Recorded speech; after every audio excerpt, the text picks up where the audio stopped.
ఈ వీడియోలో వసంత పంచమి శ్రీ పంచమి యొక్క విశేషాలు వివరిస్తున్నాను. ఈ శ్రీ పంచమి వసంత పంచమి మాఘమాసంలోని ఈ సంవత్సరము క్రోధినామ సంవత్సరంలో పంచమి రోజు అనగా 3 ఫిబ్రవరి 2020 నాడు వస్తుంది.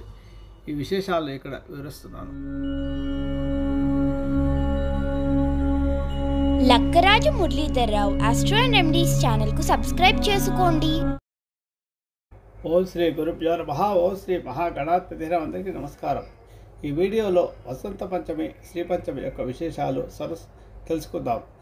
ఈ వసంత పంచమిని శ్రీ పంచమి అంటారు. ఈ శ్రీ పంచమి మాఘమాసంలో పంచమి రోజు శుద్ధ పంచమి రోజు వస్తుంది. అది ఈ సంవత్సరం క్రోధినామ సంవత్సరంలో 3 ఫిబ్రవరి 2025 రోజు వచ్చింది.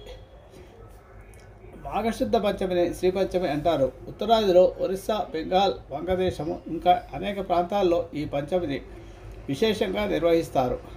దేవీ భాగవతం, బ్రహ్మవైవర్త పురాణం, బ్రహ్మాండ పురాణం మొదలైన వాటిలో ఈ శ్రీ పంచమి గురించి చాలా విశేషంగా వివరించబడింది. చదువుల తల్లి సరస్వతి జన్మించినది వసంత పంచమి అయిన మాఘమాసంలోనే. అందుకే ఈ విశేషత. ఈరోజు శ్రీ పంచమిని జరుపుకోవడానికి అమ్మవారి జన్మదినాన్ని జరుపుకుంటారు ఘనంగా. ఇప్పుడు సరస్వతి అమ్మవారి గురించి తెలుసుకుందాం. ఆమె చరిత్ర గురించి కూడా. సృష్టికర్త బ్రహ్మకు ఇల్లాలుగా ఆ బ్రహ్మ చేసే సృష్టికి తానే ఓ మార్గదర్శక శక్తిగా విరాజిల్లే దేవత సరస్వతి అమ్మవారు. బ్రహ్మ చేతులలో ఉండే చతుర్వేదాలకు మూలాధారం ఆ అమ్మే. లౌకికంగా సృష్టిలోని జీవరాశులన్నింటికన్నా మనిషి జ్ఞానవంతుడై ప్రకాశించడానికి ఆ చల్లనమ్మ చక్కని కరుణారసి వీక్షణాలే కారణం. ఆ అమ్మ ఆశీస్సులు ఉంటేనే ఎవరికైనా నోట మాట పలికేది. ఆ తల్లి దయ ఉంటేనే ఎవరినైనా విజయం వరించేది. సరస్వతీదేవి రూప విశేషాలు అనేకానేకం. తెల్లగా మల్లెపువ్వుల హంసవాహనం మీద కూర్చొని ఉండే రూపం అందరికీ తెలిసిందే కదా.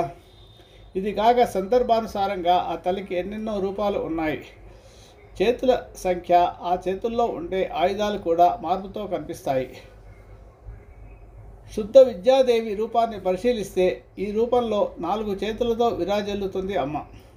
ఆ 4 చేతులలో కుడివైపున ఉండే కింది చేయి అభయముద్రను, రెండో చేయి జ్ఞానముద్రను కలిగి ఉంటాయి. ఎడమవైపు ఉండే కింది చేతిలో జపమాల, పై చేతిలో పుస్తకం ఉంటాయి.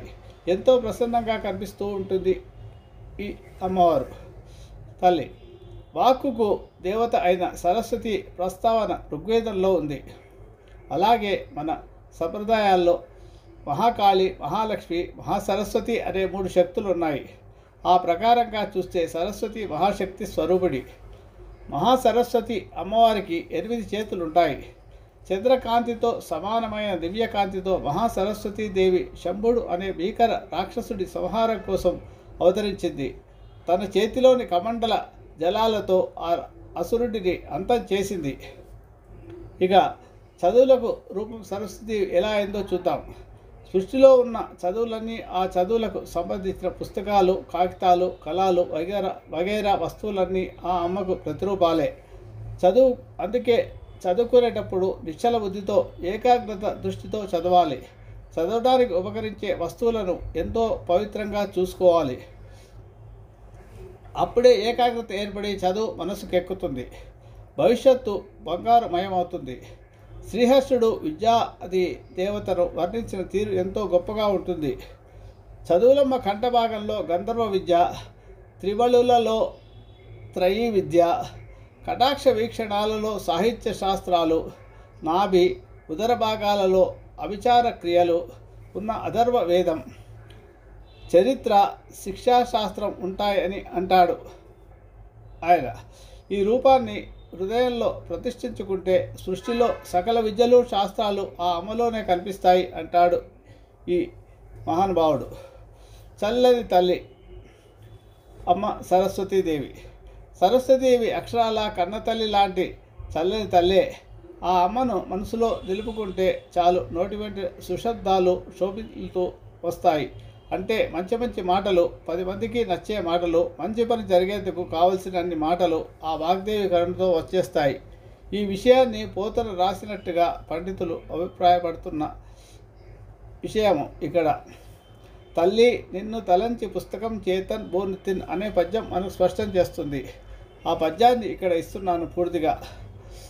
తల్లి నిన్ను తలంచి పుస్తకం చేతన్ బోనితిన్ నీవు నా ఇల్లంబునందున నిలిచి జృంభడముగా సుక్తుల్ సుశబ్దంబు శోభిల్లన్ బల్కుము నాదు వాక్కునను సంప్రీతిన్ జగన్మోహిని పుల్లబ్జాక్షి సరస్వతి భగవతి పూర్ణెందు బింబానన. ఈ శ్లోకం యొక్క భావాన్ని పరిశీలిస్తే, అమ్మ సరస్వతి మాత, పుస్తకం పట్టుకోవడానికి ముందు నిన్ను మనస్సున స్మరించి పిమ్మట చదువు మొదలు పెడుతున్నాను. తల్లి, ఓ వికసించిన కలువల వంటి విజ్ఞానం ప్రసరించే కన్నుల గల తల్లి, నిండు చంద్రుని వంటి మోము గల చల్లని తల్లి, జగన్మోహిని, నా ఉల్లము మనస్సు నందు ఉండి నా పలుకులలో జృంభడము వికాసంతో కూడిన అతిశయం అంటే కలుగునట్లు ఇష్టపూర్తిగా నుతి అనగా స్తోత్రములను పలికించు తల్లి అని మనం ప్రార్థించడం అన్నమాట ఈ శ్లోకం. కాబట్టి ఈ శ్లోకాన్ని విద్యార్థులకు చేత పిల్లల చేత నేర్పించాలి. ప్రతి ఒక్కరు తల్లిదండ్రులు ఈ శ్లోకాన్ని నేర్పించి చిన్నప్పటి నుంచే వారి చేత ఈ శ్లోకంను ప్రతిరోజు ఉదయం సాయంకాల సమయంలో విద్య ప్రారంభం చేసే ముందు చదవడం నేర్పిస్తే మంచి విద్యలో అబ్బి వాళ్ళు మంచి వృద్ధిలోకి వస్తారు. పద్యంలో చల్లని తల్లిని కవి జగన్మోహిని పుల్లబ్జాక్షి సరస్వతి భగవతి పూర్ణెంతు బింబానన అని కీర్తించాడు. దీనికి కారణం ఏమంటే, జగత్తునంతటి తన జ్ఞానానందంతో మోహింపజేయగల గొప్ప దివ్యశక్తి ఆమె. నిండు చందమామలాగా విశాలమైన కళ్ళతో భగవతి అయిన ఆ సరస్వతి తన బిడ్డల్లాంటి భక్తులందరినీ కరుణిస్తూ ఉంటుంది అనేది పద్యంలో ప్రతిబింబించే ఆ చల్లని తల్లి దివ్యజ్ఞాన సుందర రూపం అన్నమాట. ఇక జీవితం ప్రశాంతంగా హాయిగా ఆనందంగా సాగడానికి సరస్వతి ధ్యానం, ఆరాధన, జపం ఎంతో ఉపకరిస్తాయని సాధకులు చెబుతున్నారు. ఇంతటి శక్తి ఉంది కనుకనే తొలినాళ్ల నుంచి నేటి దాకా కవిత్వ రంగంలో ఉన్న ఎవరిని కలిపినా ఆ అమ్మను స్తుతించిన వారు కనిపించరు.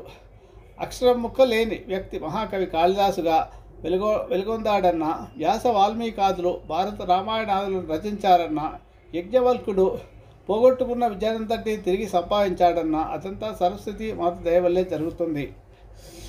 అయితే ఇక్కడ ఇంకొక విషయాన్ని కూడా వివరిస్తున్నారు. జ్యోతిష్యంలో ప్రావీణ్యం సంపాదించాలంటే సరస్వతి బాసర వెళ్ళి సరస్వతి అమ్మవారిని ఆరాధించి ఉపాసన చేసి కొన్ని రోజులు భిక్షాటన చేసుకోవాలి. ఆ భిక్షాటన వచ్చిన వస్తువులతోనే పాయసం చేసుకొని అన్నం వండుకొని తినాలన్నమాట. తిని ఆ 7 రోజులు గడపాల్సి ఉంటుంది. అలా చేయడం వల్ల జ్యోతిష్యంలో మంచి ప్రావీణ్యం లభిస్తుంది. చాలామంది ఈ ప్రయత్నం చేస్తుంటారు బాసర వెళ్ళి. అలాగే నదిగా కూడా సరస్వతి ప్రఖ్యాతి గాంచింది. సరస్వతీదేవి నదిగా కూడా భూలోక వాసులను అనుగ్రహించినట్టు పురాణాల్లో విశేషాంశాలు ఉన్నాయి. గాయత్రికి, సరస్వతికి, అలాగే మరికొన్ని చోట్ల గంగా, లక్ష్మి, సరస్వతులకు కలిగిన స్పర్ధలు కారణంగా ఆ దేవతామూర్తులందరూ భూలోకం నదులుగా అవతరించారు. స్పర్ధల కారణంగా దేవీ భాగవతం, బ్రహ్మవైవర్త పురాణం లాంటి పురాణాలు ఈ విషయాలను వివరిస్తున్నాయి. ఈ నేపథ్యం కూడా మానవాళి ప్రయోజనం కోసమే అని శాస్త్రాలు చెబుతున్నాయి.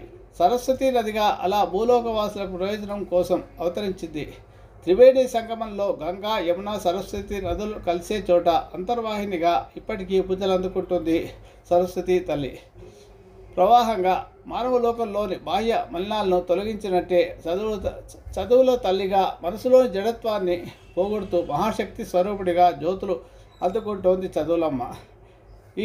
ఇక్కడ సరస్వతి ద్వాదశనామ స్తోత్రాన్ని ఇస్తున్నాను. ఈ స్తోత్రాన్ని కూడా తమ పిల్లల చేత, విద్యార్థుల చేత నేర్పించి ప్రతిరోజు పారాయణ చదివిస్తే దీనివల్ల మంచి విద్య అవుతుంది. సరస్వతి త్వయం ద్వాదశనామ స్తోత్రం 12 నామాలతో కూడిన స్తోత్రం ఇది. సరస్వతి త్వయం దృష్ట్యా వీణా పుస్తకధారిణి హంసవాహ సమాయుక్త విద్యాదానకరి మమ ప్రథమం భారతి నామ ద్వితీయం చ సరస్వతి తృతీయం శారదా దేవీ చరితం హంసవాహన పంచమం జగతిఖ్యాతం షష్టం వాగీశ్వరి తదా కౌమారీ సప్తమం ప్రోక్తమష్టమం బ్రహ్మచారిణి నవమం బుద్ధిదాతి చతుర్షముదాయిని ఏకాదశం శుద్ధా గంటా ద్వాదశం భువనేశ్వరి బ్రాహ్మీ ద్వాదశ నామాన్ త్రిసంజ్ఞం యః పఠేన్నర సర్వసిద్ధీకరి తస్య ప్రసన్నా పరమేశ్వరి సామే హస్తు జూహాగ్రే బ్రహ్మరూప ఇతి శ్రీ సరస్వతి అనేది ఈ నామం. ఈ స్తోత్రాన్ని ప్రతిరోజు మీ యొక్క పిల్లల చేత చదువుకునే విద్యార్థులు కానీ డిగ్రీ చేసే వరకైనా పర్వాలేదు, చదువుకునే విద్యార్థులు ఎవరైనా సరే ఈ శ్లోకాన్ని ప్రతిరోజు పారాయణ చేయడం వల్ల మంచి విద్య అవుతుంది. వీడనే పుస్తకాన్ని చేతుల్లో ధరించిన హంసవాహన మీద వేరిస్తుండే ఆ సరస్వతీదేవిని చూసిన కారణంగా 64 విద్యల్లో ఏ విద్యని మనం కోరితే ఆ విద్యను ప్రసాదించగల ఆ తల్లిని నాకు అభిష్టమైన విద్యను ఇవ్వవలసిందిగా ప్రార్థిస్తా అని పై శ్లోకం యొక్క భావం అన్నమాట. ఇక ఈ శ్రీపంచమి రోజు వసంతోత్సవం యొక్క ప్రాముఖ్యాన్ని గురించి తెలుసుకుందాం. ఏదైనా ఒక ఇంటిని కట్టుకున్నామంటే ఒక రోజులోనో 10 రోజుల్లోనో ముగిసిపోలేదు, కొంచెం కాలం పాటు సాగిన బరువైన నిర్మాణం ప్రక్రియ కదా. అలాగే జ్ఞానం మేధావిని వినయవంతుని చేస్తుంది, సామాన్యుని ఆశ్చర్యపరుస్తుంది, అవివేకిని గర్వితుని చేస్తుంది. అదే రీతిగా రాబోయే వసంతకాలంలో ఏ తీరులో ప్రకృతి ఉండాలో, ఏ విధమైన ఆనందాన్ని జీవులందరి నేత్రాలకి, చెవులకి, హృదయేంద్రియాలకి కలిగించాలో ఆ ప్రణాళికని భగవంతుడు వేయడానికి నాంది పలికే రోజే ఇదిగో ఈ శ్రీపంచమి. మన్మధుడు అందగాడు, ఆకర్షణీయుడు. ఈ రోజును చేసే ఉత్సవంలో ప్రత్యేకంగా మన్మధునికి ఆరాధన కూడా చేస్తారు. సూర్యుడు ఉత్తరాయణాన్ని ప్రారంభించాడో లేదో చలి తనకున్న చల్లదనాన్ని విడిచిపెడుతూ వేడిని వాతావరణంలోకి ప్రవేశిస్తుంది. దానివల్ల ఉదయ సమయాల్లో వేడిని పెంచుకుంటూ వెళ్తాయి క్రమంగా. ప్రతి ఒక్కరూ ఈ రోజున బ్రహ్మీ ముహూర్తంలో లేచి తలస్నానం చేసి నిత్య నైమిత్తిక కర్మలు పూర్తి చేసుకొని సరస్వతీదేవిని ఆరాధించాలి. ప్రతిభలో కానీ, పుస్తక రూపంలో కానీ, పఠన రూపంలో కానీ దేవిని ఆవాహన చేయాలి. షోడశోపచార పూజలతో పూజించాలి. పురాణాలు, మంత్రశాస్త్రాలు ఈరోజు సరస్వతీదేవిని పూజించి అర్చించాలని శాసిస్తున్నాయి. పిల్లలు మొదలుకొని పెద్దల వరకు అందరూ ఈరోజు సరస్వతీదేవి ఆరాధన చేస్తే మంచి విద్య అవుతుంది. శారదాంబను ఆరాధిస్తే విద్యాబుద్ధులు లభిస్తాయి, మేధాశక్తి వృద్ధి చెందుతుంది. అమ్మవారికి పూజలో క్షీరాన్నం, పళ్ళు, కొబ్బరి, ఇతర పిండి వంటలు నివేదించాలి. తెల్లని పువ్వులతో పాటు ఇతర కుసుమాలను అర్చనకు ఉపయోగించాలి. ప్రతివారు ఆచరించవలసిన దివ్య పర్వదినం ఇది. దేవతలు సైతం ఈ రోజున సరస్వతీ దేవిని ఆరాధిస్తారు. సరస్వతీదేవి కృప వల్లనే జ్ఞాన విజ్ఞానాలు వృద్ధి చెందుతాయి. లౌకికమైన చదువులు, పరమమైన బ్రహ్మ విద్య రెండూ ఈ జగజ్జని కృపచేతనే లభిస్తాయి అని శాస్త్రవచనం. శుభమస్తు. మీకు నా వీడియో కనుక నచ్చితే లైక్ చేయండి, షేర్ చేయండి. ఈ వీడియో కింద ఉన్న బెల్ ఐకాన్ను క్లిక్ చేయడం ద్వారా నా ఛానల్ను సబ్స్క్రైబ్ చేసుకోండి. దీనివల్ల మీకు నా వీడియోలు అందుబాటులో ఉంటాయి. Thank you.